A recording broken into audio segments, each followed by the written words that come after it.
என் இனிய உறவு செல்வங்களுக்கு வணக்கம். வேட்டை நாய். வேட்டைக்காரன் ஒருவன் 2 நாய்கள் வளர்த்து வந்தான்.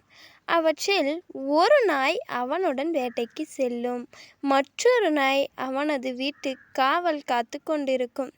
வேட்டைக்காரன் வேட்டைக்கு சென்று திரும்பி வீட்டுக்கு வந்ததும் வேட்டையில் கிடைத்ததை வீட்டு நாய்க்கே எப்பொழுதும் அதிகமாக கொடுப்பான்.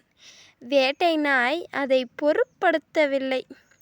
இதேபோல் தினமும் வேட்டையாடிவிட்டு திரும்பி வந்ததும் வீட்டு நாய்க்கே அதிகம் கொடுத்தான். அதை கண்ட வேட்டை நாய்க்கு அப்போதுதான் வருத்தம் ஏற்பட்டது. வருத்தம் கொண்ட வேட்டை நாய் வீட்டு நாயை பார்த்து, வேட்டையாடுவதே எவ்வளவு கடினமான வேலை தெரியுமா?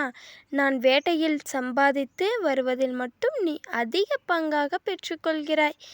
இது நியாயமா என்று வருத்தத்துடன் கேட்டது.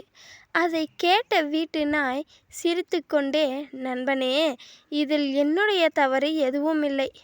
நீ என் மீது ஏன் வருத்தப்படுகிறாய்? இந்த தவறு நம் எஜமானுடையது. அவர் எனக்கு வேட்டையாட சொல்லித்தரவில்லை. மற்றொருவர் சம்பாதித்த பொருளில் பங்கு பெறத்தான் சொல்லிக் கொடுத்திருக்கிறார் என்று பதில் கூறியது. அதை கேட்டதும் வேட்டை நாய் எதுவும் பேசாமல், இந்த அநியாய உலகத்தில் நியாயத்தை எதிர்பார்ப்பது தவறு என்பதை உணர்ந்து அமைதியாக சென்றது. இந்த சேனலை பிடிச்சிருந்தா சப்ஸ்கிரைப் பண்ணிக்கோங்க, கூடவே ஒரு லைக்கும் போட்டுக்கோங்க.